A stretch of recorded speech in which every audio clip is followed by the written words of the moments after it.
The initial movement, so you've got 24 days. Then you finally get to kind of the first holding place. How long were you there for, and what did that consist of?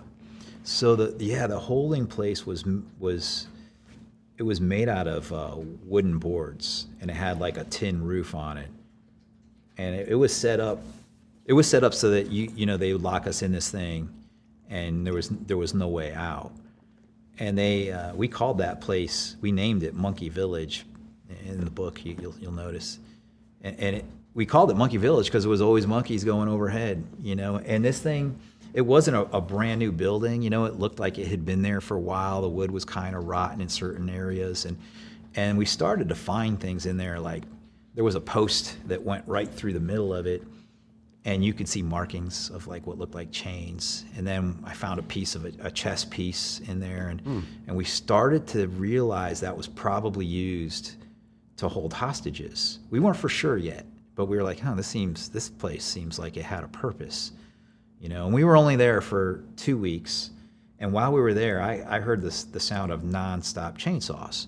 I was like, that's weird, man. Are they cutting? They're making a field? Are they going to plant some coca?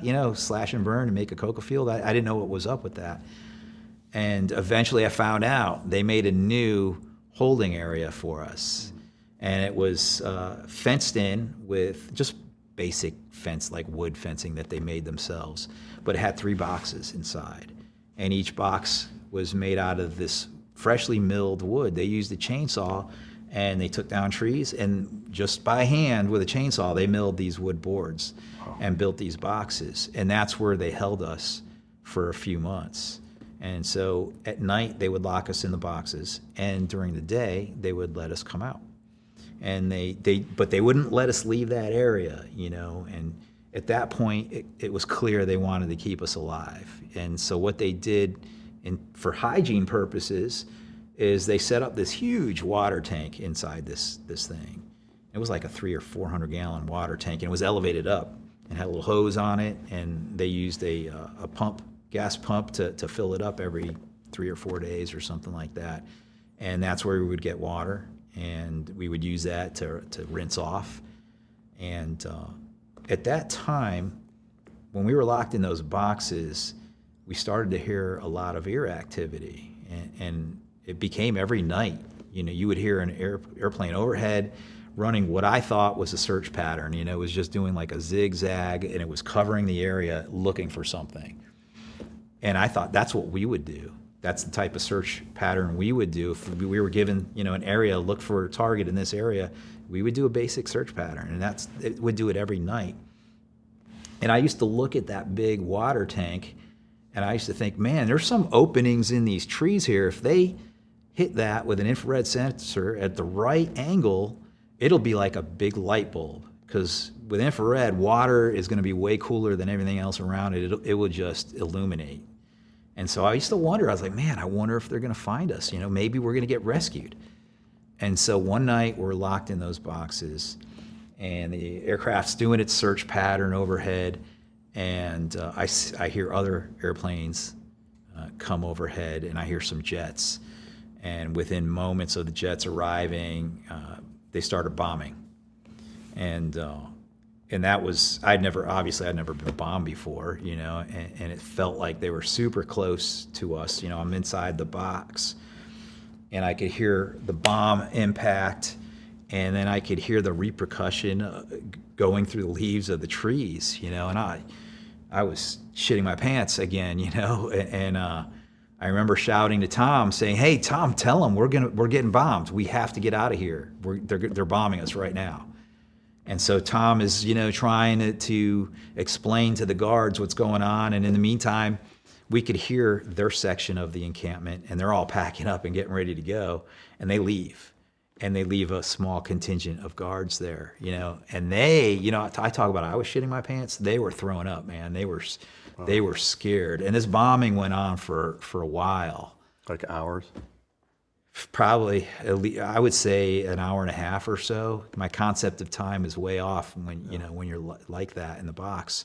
But it went on for a while, man. And I prayed again. Every time I get in trouble, I pray. Yeah. And I don't know why he listens, but they eventually they left. The airplanes took off, and the next day they had us. They told us to pack up. They gave us these backpacks, and by that point we had bug nets and we had t-shirt, boots, and stuff. And we didn't have a lot of stuff, but we packed what we had, and they marched us out of there.